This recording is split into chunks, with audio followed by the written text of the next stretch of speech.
उत्तराखंड में आज पीएम मोदी करेंगे राष्ट्रीय खेलों की शुरुआत। देश भर के 11,000 तो वहीं उत्तराखंड के 750 खिलाड़ी लेंगे हिस्सा। उत्तराखंड में आज से हो रही 38वें राष्ट्रीय खेलों की शुरुआत को लेकर सीएम धामी ने जारी किया वीडियो संदेश। कहा, राष्ट्रीय खेलों का शुभारंभ हमारे लिए गर्व का विषय है। इस भव्य आयोजन को सफल बनाने में अपना बहुमूल्य योगदान देने का संकल्प लें। उत्तराखंड में 38वें राष्ट्रीय खेलों के भव्य उद्घाटन समारोह में 25,000 से भी ज्यादा लोग कर रहे हैं शिरकत। बॉलीवुड गायक जुबिन नौटियाल, पवनदीप राजन सहित कई बड़े सितारे प्रस्तुति देंगे। उत्तराखंड में 27 जनवरी का दिन बना ऐतिहासिक। यूसीसी के पोर्टल और नियमावली के लोकार्पण के साथ ही स्वतंत्र भारत के इतिहास में यूसीसी लागू करने वाला देश का पहला राज्य बना उत्तराखंड। उत्तराखंड में यूसीसी लागू करने के बाद कड़े हुए नियम, हर स्तर से अधिकारियों की जिम्मेदारी को किया गया तय। 60 दिन में होगा जनता की समस्याओं का निपटारा। रुड़की गोलीकांड को लेकर बीजेपी प्रदेश अध्यक्ष महेंद्र भट्ट ने जताई नाराजगी। सीएम धामी से की कानून तोड़ने वालों के खिलाफ सख्त कार्रवाई की मांग।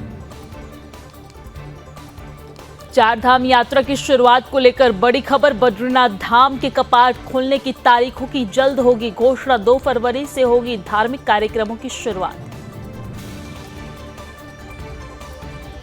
उत्तराखंड में तत्काल शादी के लिए रजिस्ट्रेशन कराने को लेकर देना होगा 10 गुना शुल्क। 2500 रुपए देकर 3 दिन के अंदर कराया जा सकेगा शादी का रजिस्ट्रेशन।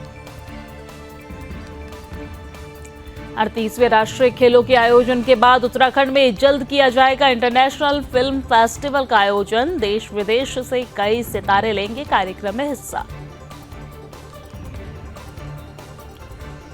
खटीमा में बीजेपी कार्यकर्ताओं ने नवनिर्वाचित अध्यक्ष रमेश चंद्र जोशी का किया स्वागत। विजयी प्रत्याशी ने जताया जनता का आभार।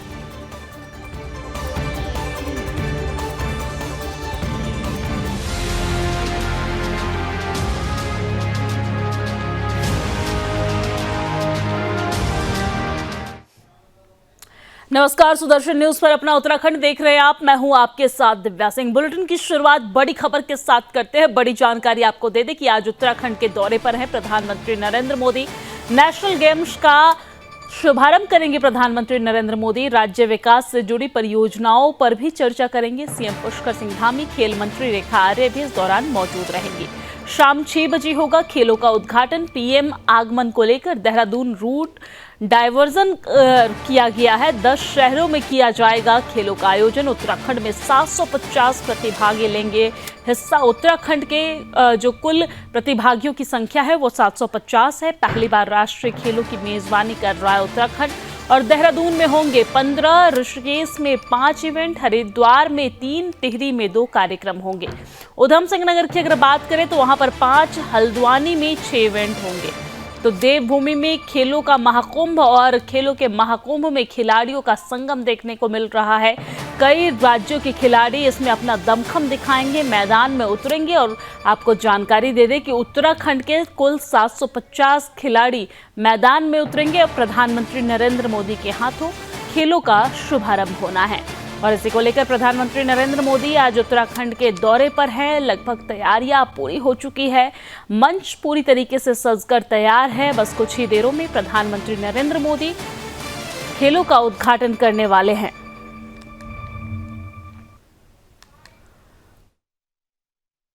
नमस्कार प्रिय प्रदेशवासियों, जैसा कि आप सबको ज्ञात है कि 38वें राष्ट्रीय खेलों की मेजबानी का सौभाग्य उत्तराखंड को प्राप्त हुआ है। राज्य सरकार द्वारा 38वें राष्ट्रीय खेलों की सभी तैयारियां पूर्ण की जा चुकी हैं। आदरणीय प्रधानमंत्री श्री नरेंद्र मोदी जी के मार्गदर्शन में हम एक नई दिशा की ओर कदम बढ़ा रहे हैं। निश्चित तौर पर खेल के क्षेत्र में यह आयोजन हमारे राज्य के लिए स्वर्णिम अध्याय सिद्ध होगा। विभिन्न क्रियाकलापों के जरिए हम सभी प्रदेशवासियों को इस आयोजन का हिस्सा बनने के लिए प्रेरित कर रहे हैं, ताकि प्रत्येक व्यक्ति इस स्वर्णिम अवसर का लाभ उठा सके और राष्ट्रीय खेलों की सफलता में अपनी भागीदारी सुनिश्चित कर सके। 38वें राष्ट्रीय खेलों का यह भव्य आयोजन हमारे राज्य के लिए खेल के क्षेत्र में एक नई पहचान बनाने का अवसर है। यह आयोजन हमारे युवाओं को खेलों के प्रति प्रेरित करने के साथ साथ उनमें प्रतिस्पर्धा, सहयोग और सामूहिक भावना को प्रोत्साहित करेगा। मैं समस्त प्रदेशवासियों से आग्रह करता हूं कि आप सभी इस आयोजन में सक्रिय रूप से प्रतिभाग करें और हमारे खिलाड़ियों का उत्साहवर्धन कर इस आयोजन को सफल बनाने में अपना अमूल्य योगदान दें। तो कई राज्यों की खिलाड़ी जो है वो दमखम दिखाएंगे। ग्राफिक्स के माध्यम से आपको समझाते हैं 38वें राष्ट्रीय खेल की शुरुआत आज से हो रही है। आपको जानकारी दे दें कि 38वें राष्ट्रीय खेल का शुभारंभ प्रधानमंत्री नरेंद्र मोदी करेंगे, यानी कि उद्घाटन जो है वो प्रधानमंत्री नरेंद्र मोदी के हाथों होना है। शाम 6 बजे प्रधानमंत्री नरेंद्र मोदी खेलों का उद्घाटन करेंगे। देश भर से करीब 10,000 खिलाड़ी इसमें शामिल हो रहे हैं। वहीं अगर उत्तराखंड की बात करें तो उत्तराखंड से भी 750 खिलाड़ी इसमें शामिल हो रहे हैं। 3,674 पदकों के साथ विजेताओं को सम्मानित किया जाएगा। ज़्यादातर गेम्स में पहली बार हिस्सा लेगा उत्तराखंड। आपको ये जानकारी दे दें कि राज्य के कई जिलों में ये खेलों का आयोजन होगा। अलग अलग जिलों में अलग अलग इवेंट्स रखे गए हैं। खेल में हिस्सा ले सकता है मेजबान प्रदेश। ये बड़ी जानकारी हम आप तक ग्राफिक्स के माध्यम से पहुंचा रहे हैं। आपको बता दें कि खेलों की मेजबानी का फायदा क्या है, वो ग्राफिक्स के माध्यम से आप देखिए। अपनी मेडल टेबल में सुधार कर सकते हैं। मेजबान राज्य ज्यादातर टॉप 5 में होता है। 1987 में मेजबान केरल बना था चैंपियन। वहीं 1997 में कर्नाटक ने मेजबानी की थी और तब कर्नाटक ने सबसे ज्यादा मेडल जीते थे। 1997 में मणिपुर 9वें स्थान पर रहा। 1999 में मेजबानी के समय ओवरऑल चैंपियन बना और 2001 में मेजबान पंजाब चैंपियन बना। यानी कि ये कहा जाता है कि जो मेज़बानी करता है ज़्यादातर मेडल जो है वो उसके पाले में आता है। 2002 की अगर बात की जाए, 2007 में मेज़बान असम उप विजेता बना। यानी कि अभी तक का जो कुल रिकॉर्ड रहा है वो यही रहा है कि जो मेज़बानी करता है ज़्यादातर मेडल जो है वो उसके पाले में आते हैं। हालांकि उत्तराखंड पहली बार मेज़बानी करने जा रहा है, लेकिन अपनी मेज़बानी को लेकर तैयारियां जो है वो काफ़ी लंबे समय से शुरू कर दिया था और अब तैयारियां पूरी हो गई है। मंच सजकर तैयार है, ग्राउंड सजकर तैयार है और खेलों का महाकुंभ देवभूमि में बस कुछ ही घंटों में शुरू होने जा रहा है। प्रधानमंत्री नरेंद्र मोदी शाम 6 बजे उद्घाटन करने जा रहे हैं। और चलिए अब आगे बढ़ते हैं। उत्तराखंड में 2.5 साल की तैयारियों के बाद 27 जनवरी को इतिहास रच दिया गया। 27 जनवरी को उत्तराखंड में समान नागरिक संहिता यानी कि यूसीसी को लागू कर दिया गया है, जिसको लेकर देश दुनिया में धामी सरकार की खूब प्रशंसा भी की जा रही है। लेकिन उत्तराखंड कांग्रेस को सरकार का ये कदम भी पसंद नहीं आ रहा है। उत्तराखंड में यूसीसी लागू करने पर कांग्रेस ने कड़ी नाराजगी जाहिर की है। यही नहीं, कांग्रेस ने उत्तराखंड में यूसीसी लागू होने के बाद प्रदेश के वेस्टर्न कल्चर से प्रभावित होने तक की बात कह दी है। उत्तराखंड कांग्रेस के प्रदेश उपाध्यक्ष धीरेन्द्र प्रताप का कहना है कि बीजेपी सरकार ने उत्तराखंड में ऐसा कानून लागू किया है जिससे आने वाले दिनों में उत्तराखंड को लोग देवभूमि के नाम से नहीं बल्कि कामदेव भूमि के नाम से जाना जाएगा। देवभूमि जो है वो कामदेव भूमि के नाम से जाना जाएगा, ऐसा कांग्रेस के जो नेता है उनका कहना है। जिस तरह से यूसीसी को उत्तराखंड में लागू किया गया है, अब इसमें कोई शक नहीं कि भारतीय जनता पार्टी ने इस देवभूमि को कामदेव भूमि बना दिया है। एक ये कुछ समय बाद भारत में थाईलैंड के रूप में जाना जाएगा। जिस तरह से वहाँ पर लिव इन रिलेशनशिप को वहाँ पर छूट दी जा रही है, मैं समझता हूँ भारतीय जनता पार्टी जो ये कहती थी ये पार्टी विद डिफरेंस है, वो डिफरेंस आ गया है। अब ये पूरे देश को गर्त में डाल देंगे, इसमें कोई। हालांकि कांग्रेस के इस बयान पर बीजेपी ने भी मुंहतोड़ जवाब दिया है और इस बयान पर पलटवार करते हुए भाजपा की प्रदेश प्रवक्ता कमलेश रमन ने कहा है कि कांग्रेस का बयान बहुत ही निंदनीय है और उनको यही नहीं पता कि यूसीसी क्या है। यूसीसी के 5 नुकसान वो गिना नहीं पाते हैं। सिर्फ हर सही कानून का उनको विरोध करना होता है और विरोध करने की आदत पड़ गई है। उन्होंने क्या कुछ कहा, सुनिए। अब देखिए, कांग्रेस की सोच और उसकी मानसिकता इतनी छोटी है। अब मैं क्या कह सकती हूँ उनके वक्तव्य पर। यूसीसी प्रदेश के अंदर लागू हुआ है, जहां एक तरफ लोगों के अंदर उत्साह है, अब वहीं कांग्रेस विरोध कर रही है। और विरोध क्यों कर रही है ये भी उनको नहीं पता। 5 कमियां वो नहीं गिना पाए। बार बार उनसे पूछ रहे हैं कि 5 कमियां यूसीसी में आप गिना करके बताएं, वो नहीं बता पा रहे, लेकिन बस विरोध करना है। और विरोध क्यों करना है ये उनको खुद को भी नहीं पता। मुझे लगता है कि पूरे प्रदेश के अंदर महिलाओं को एक समान अधिकार मिलेगा, युवाओं को, बुजुर्गों को, तमाम सभी वर्गों को, सभी धर्म के लोगों को यहाँ पर अगर एक समान अधिकार मिलता है तो इसमें खराबी क्या है। कांग्रेस कमियां नहीं गिनवा पाती, लेकिन विरोध करना है बस। और खाली विरोध की नीति करते ही वो भ्रम को पैदा करते हैं लोगों के बीच में। और इसीलिए कांग्रेस को शायद बार बार जनता आईना दिखाने का काम करती है। लोकसभा का चुनाव हो, विधानसभा का चुनाव हो, और चाहे अभी जो रिसेंटली हमारे नगर निकाय के चुनाव हुए, चाहे उसमें उनको इतनी बड़ी हार का मुंह देखना पड़ा हो, लेकिन उसके बावजूद भी जनता के हित की बात कांग्रेस नहीं करती। लेकिन भारतीय जनता पार्टी सबका साथ सबका विकास, जिस प्रकार से यहाँ पर महिलाओं को एक समान रूप से रखा गया है, सभी के अधिकारों को संरक्षित रखा गया है, किसी के भी अधिकारों का हनन नहीं है। बल्कि और चलिए इसी मुद्दे को लेकर हम आगे करेंगे चर्चा, लेकिन इससे पहले हम आपको ग्राफिक्स के जरिए आपको समझाते हैं कि यूसीसी क्या है और इसके लागू होने से उत्तराखंड में क्या क्या बदलाव होंगे। तो चलिए, क्या है यूसीसी? तो देश के सभी वर्गों पर एक समान कानून लागू होगा। यह यूसीसी है क्योंकि देश के सभी वर्गों पर जो कानून है वो एक समान लागू होगा। अभी जो विवाह, तलाक और उत्तराधिकार जैसे मुद्दों पर सभी धर्मों के अलग अलग निजी कानून हैं, लेकिन यूसीसी लागू होने के बाद एक ही नियम सभी धर्मों पर लागू होगा। यूसीसी लागू होने पर सभी धर्मों के लोगों को इन मुद्दों पर भी एक जैसे कानून का पालन करना होगा।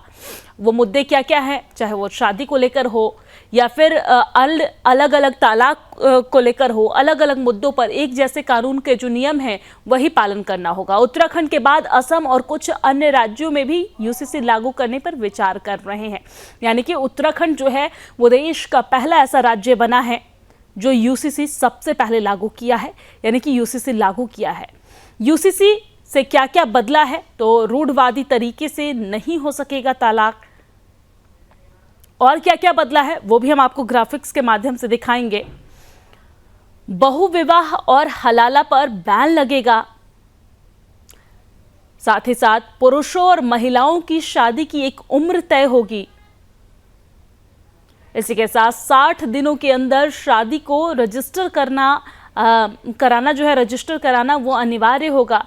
लिव इन रिलेशनशिप के लिए कराना होगा रजिस्ट्रेशन। साथ ही साथ लिव इन में पैदा हुए बच्चे वैध घोषित किए जाएंगे।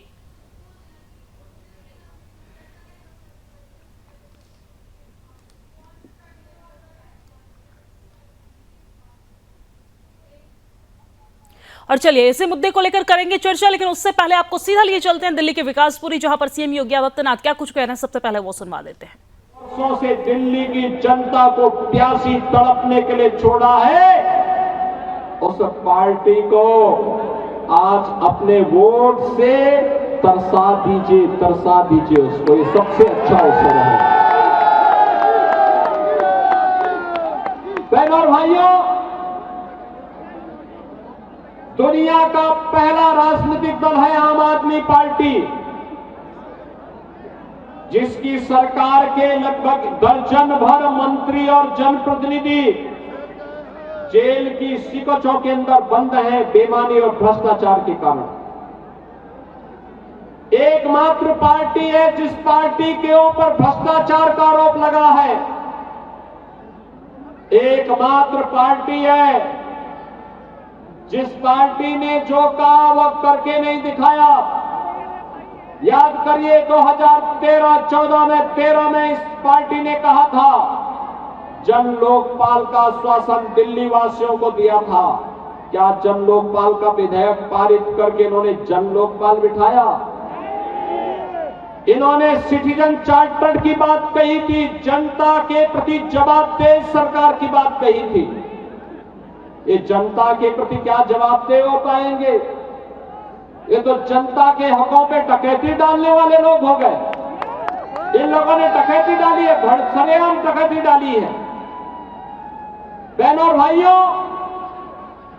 मैं पिछली बार जब आया था दिल्ली में, तब मैंने कहा था, बार बार कहा था, तब मैंने कहा था कि केजरीवाल जी, मैं तो अपनी पूरी मंत्री परिषद के साथ जाकर के मैंने प्रयागराज में मां गंगा, मां यमुना और मां सरस्वती की त्रिवेणी के संगम में जाकर के डुबकी लगा करके हमारा पूरा मंत्रिमंडल तो पुणे का भागीदार बना है।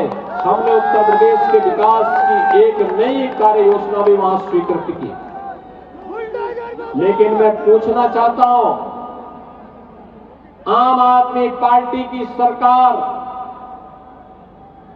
दिल्ली के अंदर इसी तर्ज पर यमुना जी में जाकर के डुबकी लगा करके आचमन करके दिखाए। केजरीवाल जी, आपको जाना चाहिए, नैतिक साहस है तो जाइए।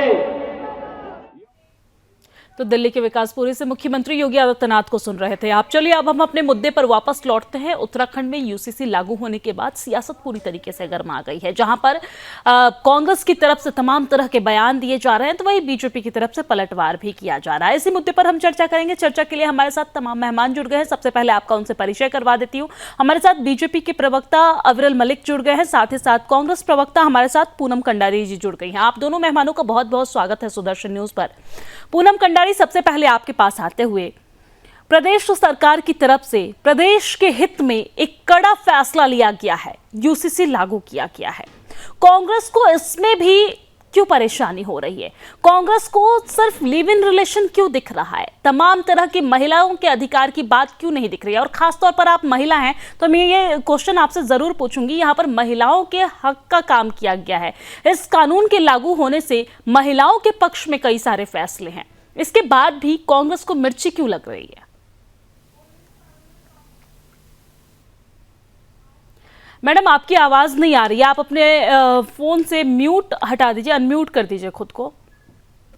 हाँ जी, ये तो प्रत्येक नागरिक पे लागू ही नहीं हो रहा है। मतलब मैं ये कहना चाह रही हूँ, क्योंकि आप देख लीजिए कि जैसे जनजातियां हैं, जो भोटिया जनजाति है और जो जौनसार बाबर है, इन सबको क्यों मतलब इससे वंचित रखा गया है? तो ये तो लागू ही नहीं हो रहा है, मैं जहां तक कह रही हूँ। और महिलाओं के लिए तो इन्होंने क्या किया है इसमें, एक वर्ग को लेके इन्होंने महिलाओं का किया, लेकिन जो और चीजें इसमें आ गई हैं वो तो बड़ी खतरनाक है। जैसे लिविंग रिलेशन दिया, तो उसमें महिलाओं को क्या राइट्स दिया है? इन्होंने तो एक देवतुल्य भूमि है जो यहाँ एक सेकंड मैडम, एक सेकंड। लिव इन को लेकर क्या परेशानी आ रही है? क्या प्रदेश में इस वक्त जो युवा है, युवती है, वो लिव इन में नहीं रह रहे हैं? अगर रह भी, मैं ये कह रही हूँ कि रह रहे हैं तो वो दूसरी बात है, लेकिन ये खुले जो आम छूट दे देते हैं, खुलेआम छूट नहीं, प्रदेश में अभी भी जो युवा है, युवती है, उनका अधिकार है, वो लिव इन में रह रहे हैं। यहाँ पर बस इस बात का जिक्र किया गया है कि आप लिव इन में रहिए, लेकिन रजिस्ट्रेशन कराइए, ताकि आपके माता पिता को पता लग सके, ताकि इन फ्यूचर अगर किसी तरह का कोई कदम अगर आप उठाते हैं तो इसको लेकर आपके माता पिता के नॉलेज में हो। तो इसमें गलत क्या है? नॉलेज में क्या होगा? जब रजिस्ट्रेशन का अधिकार दिया गया है, तो ये तो नॉलेज में क्या होगा? वो अपने आप ही रजिस्ट्रेशन करा देंगे और ये बढ़ती जाएगी, एक ये आपराधिक श्रेणी आ जाएगी। और हमारी देवतुल्य भूमि, जहाँ पर ऐसे अधिकार दिए नहीं जाते, जो अक्सर लड़ रहे थे युवा और युवतियां, जो डर रहे थे कि ऐसी चीजें नहीं होनी चाहिए, तो वो डर एक खत्म हो चुका है इस कानून के अंतर्गत। और खुली छूट दे दिया सरकार ने कि इनको रजिस्ट्रेशन होगा और इन्हें लिविंग में रहने दिया जाए। मुझे ऐसा लगता है कि ये कांग्रेस पार्टी की मानसिकता को दर्शाता है, क्योंकि लिव इन में अभी भी युवा और युवती जो है वो रह रहे हैं, और मुझे लगता है कि लिव इन में रहना कहीं से भी गलत नहीं है, लेकिन बाकायदा उसका रजिस्ट्रेशन करवा के वो रहेंगे। तो इसकी वजह से रजिस्ट्रेशन का जो प्रोसेस है उसमें उनके पेरेंट्स को भी फोन जाएगा, उनका जो नजदीकी थाना है वहां से वेरिफिकेशन हो पाएगा। तो कहीं ना कहीं एक कानून की दृष्टिकोण से ये कहीं ना कहीं एक अच्छा कदम है, लेकिन कांग्रेस को इसमें भी खोट नजर आ रही है। अच्छा नहीं, युवाओं का तो एक साहस बढ़ेगा। जो इसमें मतलब डरे हुए जो लोग नहीं कर रहे थे इस कार्य को, तो आकर कौन खुल नहीं के कर वो रहे हैं? कौन नहीं कर रहे हैं? पूनम कंडारी जी, आज के होता है, ये समय तो में कौन अधिकार नहीं है, कर रहे हैं? ये तो अधिकार है, ये राइट है उनका। देखिए, ये एक देवतुल्य भूमि है। जब यही बात आप लोगों के ऊपर आएगी, किसी के आप ऊपर, तो देवभूमि का आप अपमान करने का प्रयास कर रहे हैं, देवभूमि का स्पष्ट तरीके से आप अपमान कर रहे हैं। ये बहुत दुखद है। आपके नेता की तरफ से बयान दिया गया है कि आने वाले दिनों में देवभूमि देवभूमि नहीं, वो कामदेव भूमि रह जाएगा। इस पर कांग्रेस ये तो पार्टी की बात क्या बिल्कुल- स्टैंड है? देखिए, हम ये कहना चाह रहे हैं कि ये एक देव नगरी है, जहाँ पर केदारनाथ धाम जैसे धाम है यहाँ पर, जहाँ लोग अक्सर घूमने भी आया करते हैं। तो यहाँ पर धार्मिक स्थल है, यहाँ की जनता बिल्कुल दर्शन करने के लिए आया एक सेकंड, अब्दुल मलिक जी आपके पास आऊंगी आपके पास। पहले सुन लेते हैं, इनकी मानसिकता और उजागर हो जाए तो बेहतर होगा। सुन लेते हैं ये क्या कहती हैं, बताइए। मैं ये कहना चाहती हूँ कि ये चीज अगर कोई कर देता तो वो अलग बात है, लेकिन उन्हें खुलेआम रजिस्ट्रेशन ना दिया जाए ना। आप तो खुलेआम उन्हें रजिस्ट्रेशन गलत क्या है इसमें? अगर कोई युवा और युवती साथ में रहते हैं तो इसमें गलत क्या है? युवा युवती गलत तो इसमें है ही। पता नहीं कहाँ का लड़का आ जाए, कहीं की लड़की, हमें क्या पता किधर से लड़का आएगा, आपको कौन क्या है। करना है? आपको क्या करना है? समाज के हर वर्ग को, हर युवा को, हर युवती को अपनी जिंदगी जीने का अधिकार है। इसमें आपको क्या परेशानी हो रही है मैडम? लेकिन माँ बाप भी देखो, परेशानी ये हो रही है कि जो उनके पेरेंट्स होंगे वो भी ये चाहेंगे कि एक अच्छा लड़का हो, अच्छे। अब इसमें तो यही आप माता पिता मत बनिए ना, उनके पेरेंट्स पे छोड़ दीजिए। आप यहाँ पर माँ बनने की कोशिश मत कीजिए। आप समाज की एक बुद्धिजीवी महिला हैं, आप इस तरह का बयान मत दीजिए। देखिए, अब्दुल मलिक जी कुछ कहना चाहते हैं, उनसे पूछ लेते हैं। अब्दुल मलिक जी बताइए। ये हमारे समझ नहीं आ रहा है, ये वाला कानून जो है। अभी कह रही थी कि देवभूमि में लोग घूमने फिरने के लिए आते हैं, वहां घूमने फिरने के लिए नहीं आते हैं, दर्शन करने के लिए आते हैं। पहले ने अपने विचारों की जो त्रुटि है उसे बाहर करना होगा।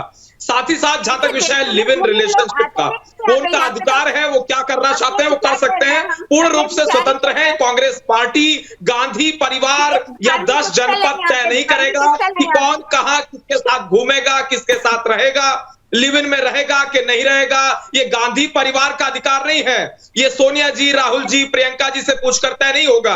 इस देश में संविधान है, कॉन्स्टिट्यूशन ऑफ इंडिया के आधार पर तय होगा। इस चीज को क्लियर कट जान लीजिए।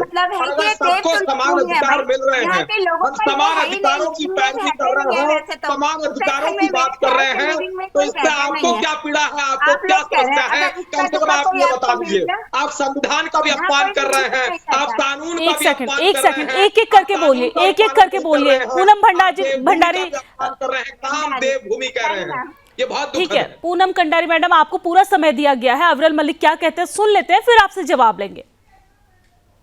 अब्दुल मलिक बोलिए। देखिए, जिस प्रकार से देवभूमि का अपमान इनके द्वारा किया जा रहा है, इन्हें सर्वप्रथम माफी मांगनी चाहिए। सुदर्शन न्यूज टेलीविजन के करोड़ों दर्शकों के मध्य में इन्हें माफी मांगनी चाहिए कांग्रेस पार्टी की ओर से कि देवभूमि का अपमान करते हुए काम देवभूमि कह रहे हैं। ये बहुत दुखद है। जनता इन्हें जवाब देगी, मुंहतोड़ जवाब देगी। और यूनिफॉर्म सिविल कोड से इन्हें क्या पीड़ा है? अगर समान अधिकारों की बात की जाती है, अगर इक्वालिटी की बात की जाती है, इक्वल राइट्स की बात की जाती है, तो इन्हें क्या पीड़ा है? यही तो हमारे देश का संविधान कहता है, यही तो कॉन्स्टिट्यूशन ऑफ इंडिया कहता है। अब ये कहती है कहां का लड़का होगा, कहां की लड़की होगी, तो ये आपको तय करने का अधिकार एक प्रकार से किसने दिया? ये कहां से आपके पास आ गया अधिकार कि आप तय करेंगी कि कहां का लड़का होगा, कहां की लड़की होगी, कौन होगा, कौन नहीं होगा? ये आपसे पूछकर नहीं होगा ना, ये उनका अधिकार है, उनका राइट है, आप तय नहीं करेंगी। ठीक है पूनम कंडारी जी, ये दौर है आज के नए भारत की, ये दौर है पीएम मोदी के भारत की, क्योंकि पीएम मोदी देश को सशक्त बनाते हुए नजर आ रहे हैं। लेकिन इस दौर में भी वही इंदिरा गांधी वाले समय की बात, वही इमरजेंसी का समय नहीं है मैडम। ये जो आप जनसंख्या बढ़ रही है तो नशबंदी करवा दो, ये आज का भारत है। और ऐसे समय में आपका ये बयान बेहद दुर्भाग्यपूर्ण है। मुझे लगता है, हमें लगता है कि आपको माफी मांगने की जरूरत है, कांग्रेस पार्टी को माफी मांगने की जरूरत है। देखिए, कोई कांग्रेस पार्टी को कोई जरूरत नहीं है। आप इस पर एक सर्वे भी कर सकते हैं। यहाँ पर सारे शरीफ लोग रहते हैं, उत्तराखंड के लोग रहते हैं। मैडम, सर्वे करने के लिए देश के बहुत सारे मुद्दे हैं। आपके छोटे छोटे तुच्छ नेताओं के द्वारा ये बयान दिया जा रहा है। देश में अब सर्वे का ये लेवल रह गया है। आपको सीधा साधा माफी मांग लेनी चाहिए, बात को खत्म करनी चाहिए और आगे से अपने आप कैसे बोल रही हैं, कैसे बोल रही हैं आप कि तुच्छ नेता और क्या ऐसे सब इस तरह का बयान, इस तरह का बयान, इस तरह का बयान क्या एक अच्छे व्यक्तित्व को शोभा देता है? इस तरह का बयान क्या एक अच्छे व्यक्तित्व को शोभा देता है जो देवभूमि को कामदेव भूमि बताते हो? ये चैनल बेकार है आपका, आप बेकार में हमारे लिए कुछ उल्टा सीधा कह रहे हैं तो आप मैडम आप हमारे चैनल का यहाँ पे बैठ के वो मत कीजिए, आप प्लेटफॉर्म के लिए रोती रहती हैं। चलिए हमारे चैनल को बेकार कहने के लिए, बोलने के लिए पहले होमवर्क करके आइए, शब्द ढूंढ के आइए। इमरजेंसी प्रेस की बिजली काटते थे और आप सुदर्शन न्यूज को गलत बता रही हैं। किसने आपको अधिकार दिया कि आप सुदर्शन न्यूज को गलत बताएं? सुरेश चौहान जी के द्वारा जितने सामाजिक कार्य किए जा रहे हैं, हिंदुत्व के लिए कार्य किए जा रहे हैं, अब्दुल मलिक जी उनके पास शब्द नहीं रहा बोलने के लिए, वो खुद यहाँ से चली गई हैं। इस डिबेट से भागते हुए वो नजर आई क्योंकि उनके पास शब्द नहीं है इस वक्त बोलने के लिए और वो अपने ही बयान से कहीं ना कहीं शर्मिंदा है। बहुत बहुत धन्यवाद आप दोनों मेहमानों का हमारे साथ जुड़ने के लिए और इस चर्चा को आगे बढ़ाने के लिए। तो प्रदेश में जहां पर एक तरफ यूसीसी लागू हो गया है, वहीं सियासत इसको लेकर तेज है।